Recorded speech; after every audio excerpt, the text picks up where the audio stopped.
Show us your. Isn't the face fantastic? That's beautiful. Hey, I want to send you up. Please do. It would be just so good. I drew it at lunch today. I've been like drawing really fast, and like it's sick. Yeah. I can't wait. So anyways, hello everyone, and thank you so much for hello everyone, and thank you so much for tuning in. So as you may have gathered from our title, we are not doing a playtest tonight. Unfortunately, one of our playtesters had something come up. Also, I'm not feeling super well enough to do this for like an hour and a half, 2 hours max. But probably not feeling well enough to give Freckle the going out performance of which they are deserving. So today we are going to be going into what we've taken out of the playtests, some changes that you can expect in Vault Peddlers. Oh, I do. Hang on. Okay, so brought that back down. Classic me, I know. So to be clear, yeah, not doing the playtest. People had stuff come up. I'm feeling sick, good enough to do this, but whatever. Today we're talking about Vault Peddlers.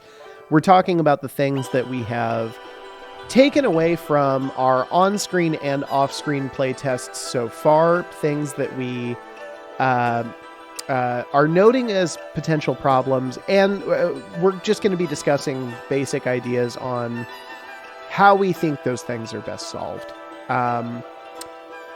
Yeah, with that, let's dive in here. What do you want to talk about first? I don't know. So last night was probably the worst playtest we've had. It was rough. Yeah, it was like, I mean, like, it was fun hanging out with our friends, and like, Yeah. it was through no fault of theirs, you know. No, like, God, no. But yeah, it just, I don't know. Nothing. I talked to Elle about this afterwards. I was like, nothing felt. Everything felt serviceable. Nothing felt like it was jumping off the page. Yeah. Like, everything felt fine, and I'm like, well, then, like, what's the point of making this game, right? Like, why not play a different one, right? Yeah, why not play a different game? Yeah. Yeah, I don't know. Like, go on. We've run into fine before. Yeah.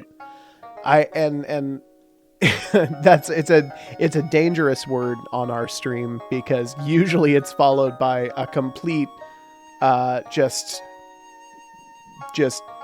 total scorched earth policy where we slash and burn everything. And I don't think that needs to happen. For me, things need to shift.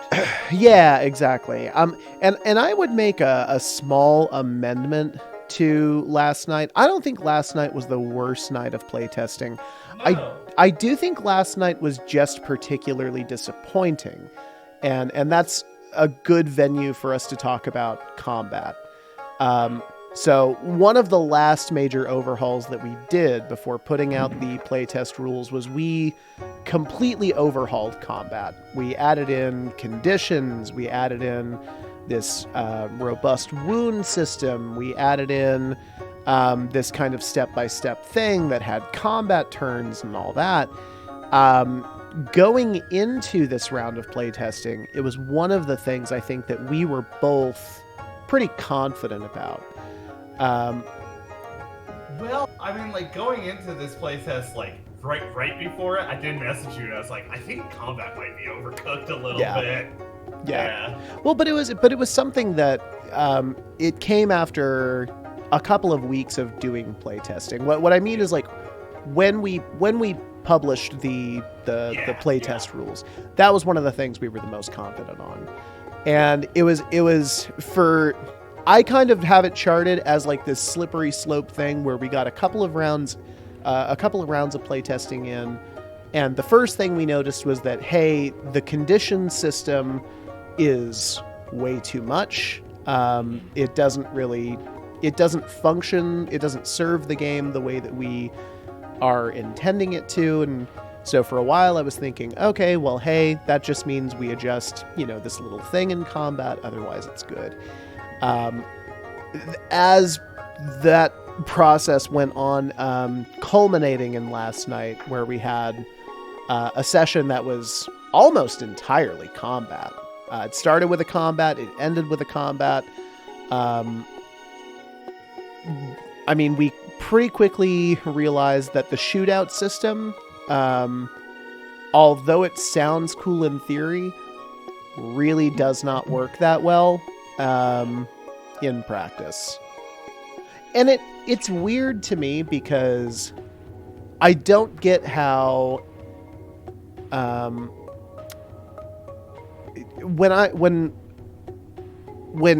sorry, having trouble forming thoughts. When the shootout system was initially proposed, I was excited about it because I had recently played Risk for the first time. And I know Risk has like this whole reputation about like it is itself a slog and all that stuff. And I know it can be because you're constantly going back and forth over territories and all that stuff. But as far as the actual individual shootouts, I really thought that was a quick little system that I thought people would really respond to well. And it just did not translate here. Ultimately, it's... Yeah. I don't know. Well, it just feels like, I mean, like, adding more roles is always going to make things take longer, no matter what. Like, it's just, that is what it is. Sorry? So adding more roles is always going to make things take longer, right? Yeah. So, like, a defensive role is always going to, instead of just, like, hitting a flat number, is always going to be that. Yeah. So I don't know. It is what it is. Oh hey, there he is. Hell yeah. How you doing, Els? Oh man, how are you, El?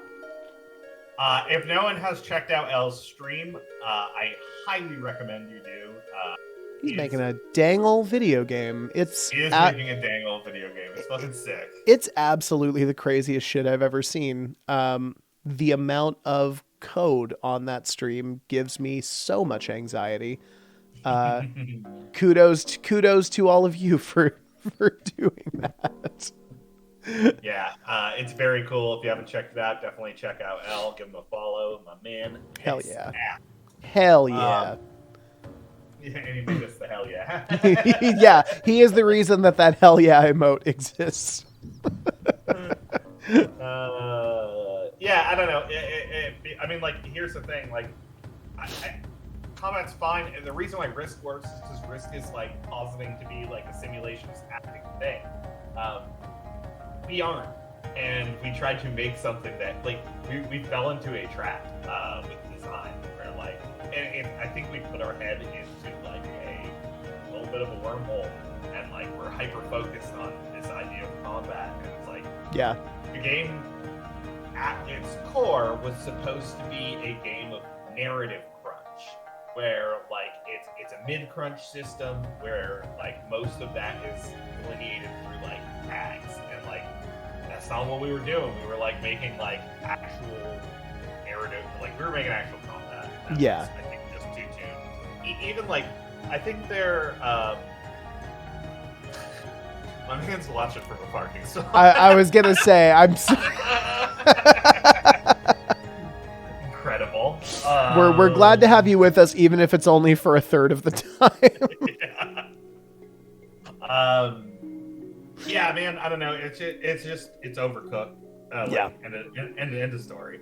Yeah. That's fine. I've thought a lot about the events of last night, and like where we are in the game, and like yesterday was. I'm not gonna lie to you. After the session, I had a rough fucking time. I was not doing super good. Because like this is like the first, like this is a project that we've both dumped a lot of time into. Oh God, yeah. Yeah. I can't hear Shizzle because my bed does. I mean, I'll fill you in. I already kind of did. You're gonna have to catch the playback, Els. Yeah. I don't know. I was having a rough time with it. Yeah. But that being said, I mean that's what this is, right? Like iteration. It's an iterative process. Yeah. Everything we're going to do is going to be iteration of iteration. I don't think we need to pull everything apart. I do think we need to pull apart some essential pieces. Yeah. But like I really like the idea of shifting things around. I messaged you some things. I saw. Yeah. That I'm actually fairly excited about, like the idea of like moving,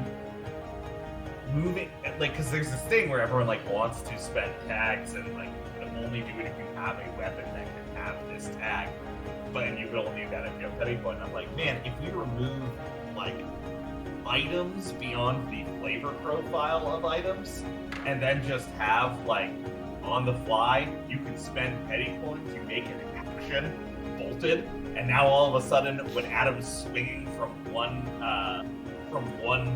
caravan to the next caravan, grabbing a bus weasel, he can do it with the backing of a like lightning storm behind him and strike something off of it. Like, I like the idea of like fulfilling these narrative conceits and making the game more run and gun, more pulpy. Yeah. And I think that something like that would be really fun way to do it. I also like the idea of like, I mean, I'm not going to get too deep in it, but like shifting things around instead of like having items for the caravan, these reliquaries, having them be like actions that like have keywords activate. You just pick one in the beginning, and like if you fucking hit one of those keywords, fucking yeah, baby. Yeah. And, like having these like conditions and tags that we like this robust system, and instead applying them actions that you're doing instead of items that you have. Like, I feel like you can make big, bold choices and not be locked down. I feel like, yeah, I don't know, but I got some ideas. I'm excited again. I'm not feeling bedraggled anymore. It's good. I am, but yeah. Well, and kind of to that note, I mean, it is worth saying, repeating your point that this is not. We are at least at the point of development with this game where we're not pulling the entire thing apart. It's about revisiting, admittedly, some pretty core things. I don't think we necessarily are going to touch that much on core resolution. We are looking at revisiting skills. A huge positive, though, is that of all the things we have talked about, all of the GM resources that we have built for this game seem to work perfectly. Like the NPC cards, the cat sheet, the contract. Contract needs to be reworked a little bit, but those problems are actually a lot more manageable, I think. It's really more just about providing some information that isn't currently available, as opposed to, reworking the actual mechanic. I want to just touch on a couple things that Elstragoon just said in chat. Yeah, go, please do. We have not tried Georgia O'Keeffe maps. And I like that you're inserting these no context suggestions, and I highly encourage them to continue. Very much approve. I would like to take a note from, and this is more of a graphic design thing I would like to do. Whatever flowdown we make for contracts, I think I would like to incorporate in the same way that character creation is incorporated in Mothership, where it is based on the sheet. So, it is an actual flowdown. As you move down that sheet, you are hitting each of those things and rolling and negotiating based on, where things are on the sheet. I would really like to do that. I would like to have it built in. I also think, with the idea that I sent you about, just some of the moving things around, I think that we can get if, we cut it, trim some fat, I really think we can get character and caravan sheet onto one page, which would be very nice, because having to have an extra sheet to manage is hard at the table. Yeah. No, I completely agree with that. Especially when the caravan is shared. That becomes very difficult, because some people have their sheets, some people don't. Some people have, we have 10 petty coin in the vault. Oh, well, I have 8. Oh, well, I have 11, so on and so forth. So making that resource as easy to access as possible, really good idea. Some other things that I know that we've talked about that I want to just make sure we bring up here. We've talked a little bit about money as it relates to character creation, as it relates to, particularly in terms of buying items. Right now, an individual wallet is 5 petty coin. It seems like making the changes that we plan on making, we're going to need to narratively adjust that, which is a minor adjustment. But it'll be something that I think is going to have some pretty big effects on how much somebody has after character creation is complete, and how much they're able to spend to actually activate tags on actions, like what we were talking about before. I mean, I almost want to just start people, because with what I was proposing, it would be removing items beyond flavor, right? Yeah. And so in that case, it's great, you start with 5 petty coin, and because I feel like it feels punitive right now. It's I have this cool item, I can't do it. Yeah. And fuck it then. If we were to apply these tags to actions and you can just activate it, I want you to have 5 petty coin at the beginning, and I want you to I want them to cost 1 to activate. Yeah. I want you to be able to get I want to get away from. I think we unintentionally entered this kind of unconsciously punitive state, trying to make conflict, and instead we've made a game that is punishing. Yeah. Yeah, a game in which we're providing more obstacles than just conflicts. Yeah. And I don't know, if you haven't GM'd for very long, that probably sounds like just using the same word twice, but I know that for you and me, the way we use those terms, they're very different. Yeah. Yeah, conflict is just something that is present, whereas an actual challenge is something that challenges the core mechanic, something that just makes the mechanic not function as designed or as intended.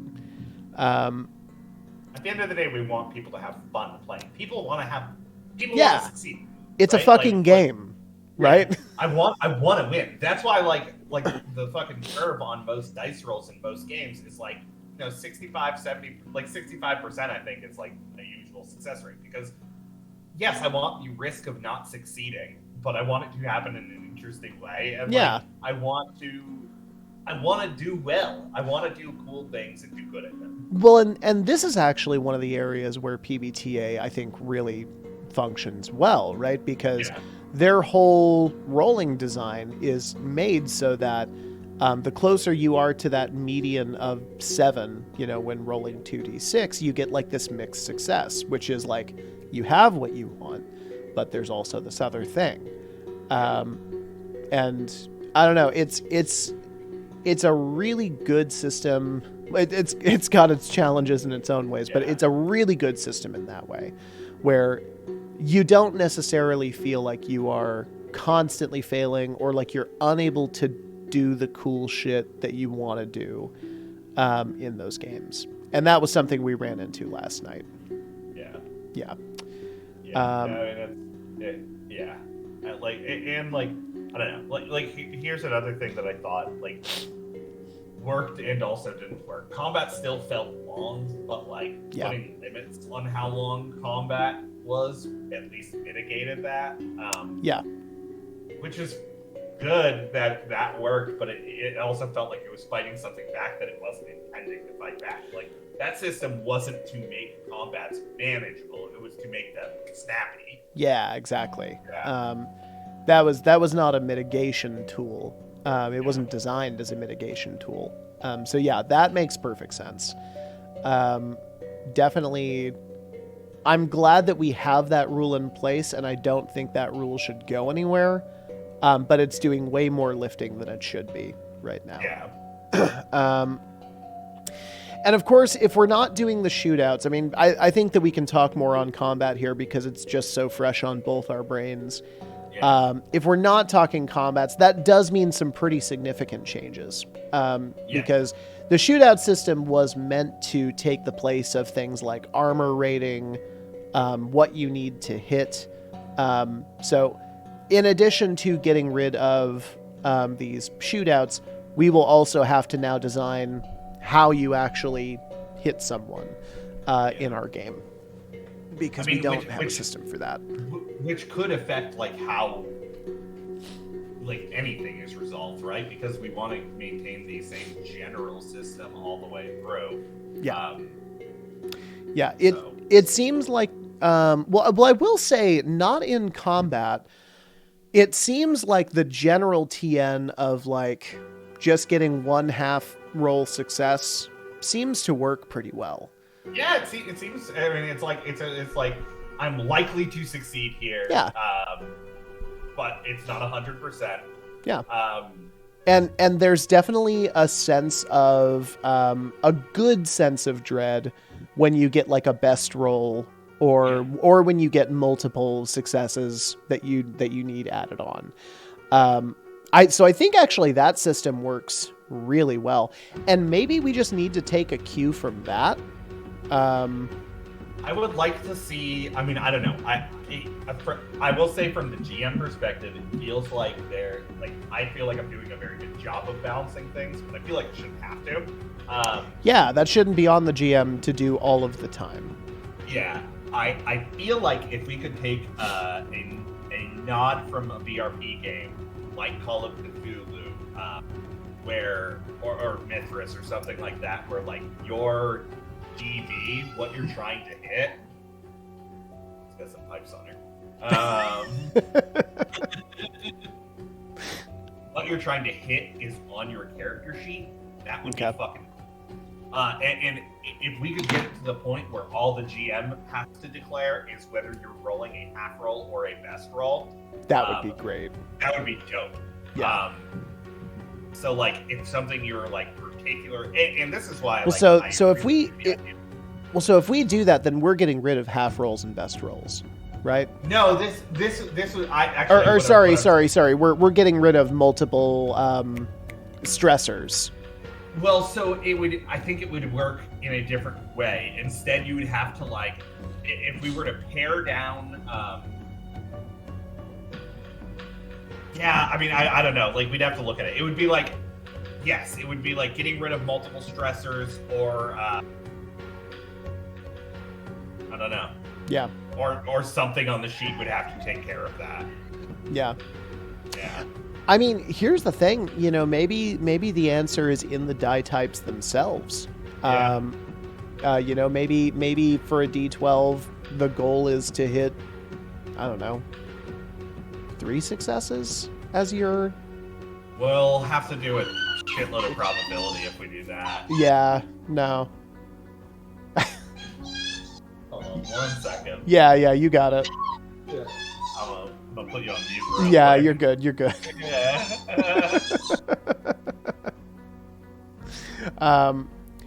So yeah, while Corey is saying goodbye and being a good uncle, I'll go ahead and I also want to talk about some other stuff here that's worked really, really well in this game. For all of our characters, they were able to make their character creation, even in group settings, occurred very quickly. We didn't really run into any issues there. So what we absolutely know is that this game of questions, very successful at creating characters that have stats. Obviously, those stats need to be reworked. But also creating characters that have good narrative fodder. So we also know that system works really well. We'll have to adjust, obviously, what the questions impact. But that's another really good takeaway that I think we can safely talk about here, as far as so far a retrospective. Yeah. Hey, I was just improvising while you were handling business. Sick. Cool, man. Yeah, I mean, I know we don't want to like move back 2 feet necessarily. Yeah. I think that there is like something we can do there that like can still give us that narrative flavor and give us like either word tags or abilities that like you can enter that are based on species or background, and maybe it is like adding die or something like that. Who knows? But I feel like there's something we can do there. Yeah, I mean, the very simple tag thing is kind of doing what we've done with on the caravan sheet, where you have what is it? Oh, I'm thinking of the opposite of quirks, where like you run into, say, your tag is afraid of heights or something like that, or has good balance. Then you like get to roll an extra die, when balance is relevant. I think that would be a cool way to do it, honestly. Yeah, I mean that's like a really simple, I think, thing that you could easily implement. Yeah. I also like the idea of like on caravans themselves to make it like, because it was a mess, right? Like caravans are a little bit messier. Yeah, but like I feel, and here's another thing I'm gonna say, Taylor. Like nobody, I couldn't tell if people realized they were rolling the province dice or not. Yeah. So, it's very true. So my suggestion there is, instead of getting rid of provinces, is getting rid of like the fucking stations that we have in caravans and slotting the provinces in there and having like a list of 5 Oh. essentially reliquary items Yeah. that are the provinces, and they let you do cool things like move, like a rope walker ability. Like I want to move over, two, if we're going to like zones or set pieces, over 2 zones, and then that's Adam swinging to like the caravan. So it's like you're enacting these things through a narrative tag, and you have the ability to do it. Everyone on the caravan does, and it just makes it feel much more pulpy. Yeah. And then like I was saying, like having the ability to like put those fucking petty coin tags onto anything you're doing instead of just an item. Yeah. Is like now petty coin feels more magic too, right? Like, well, petty coin feels more magic, and we also have the opportunity by doing that to get rid of the die generation tag, which it's a cool idea, but one of the most consistent bits of feedback that we've gotten on it through all iterations of Vault Peddlers is, what is this thing? How does it work? Why am I getting this extra tag? It's for whatever reason, it makes sense to me, but it's not resonating with players who aren't familiar with the game. And I think that petty coin has always been kind of this vacuous thing, and I think that the more we give it like a set like purpose, both mechanically and narratively, I think that that's going to fill in a lot of gaps that we currently have in that system. I also feel like this, like doing that, like changing caravans around this way is a neat way to like step over like leveling up necessarily, and now you're like working on improving your caravan, because and like it's all a part of your sheet, so it still feels like you're improving yourself. You have those bonuses that you get from character creation that allow you to get to like do the extra balance shit, things like that. So I don't know, it works for me. I also feel like it's a way that we can make Vault Peddlers a much tighter game.